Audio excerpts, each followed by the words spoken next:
তো দেখেন এটা পেঁয়াজের জমি। পেঁয়াজ লাগাইছে, দেখেন অনেক সুন্দর হয়েছে পেঁয়াজ। এদের পাশে পেঁয়াজের জমি।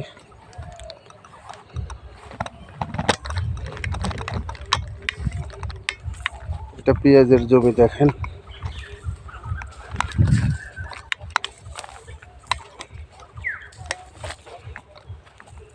এটা সরিষা ক্ষেত, পাশেই সরিষা ক্ষেত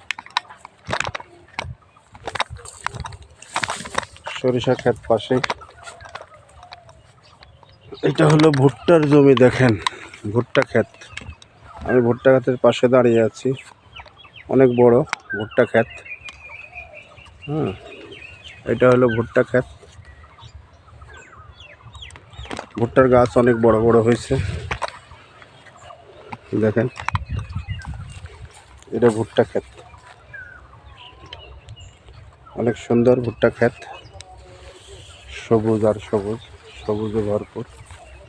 পাশে একটি ভুট্টা ক্ষেত আছে অনেক বড়। যা যা যা, বিড়ালটা আমার সামনে, দেখেন এই যে বিড়াল।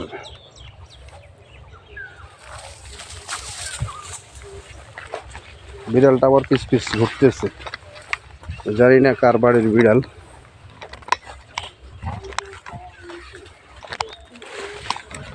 পাশে এটাও সরিষা ক্ষেত, সরিষা পাকিয়ে গেছে, এখনো কাটে নাই, তবে মনে হয় কাটবে।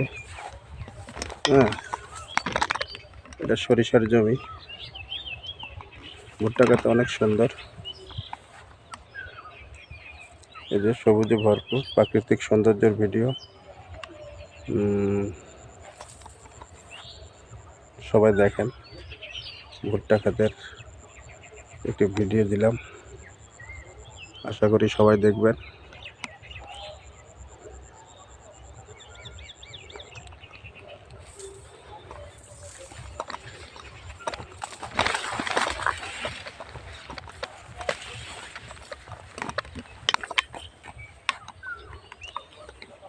ওনারা আবাদ করছে, আবাদের জমিতে ঘাস পরিষ্কার করছে, আগাছা পরিষ্কার করছে, দেখেন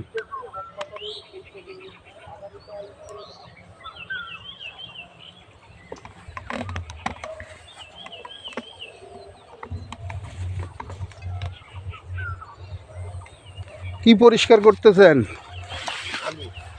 আলু। ও আলুর গাছ, আলু হয়েছে না?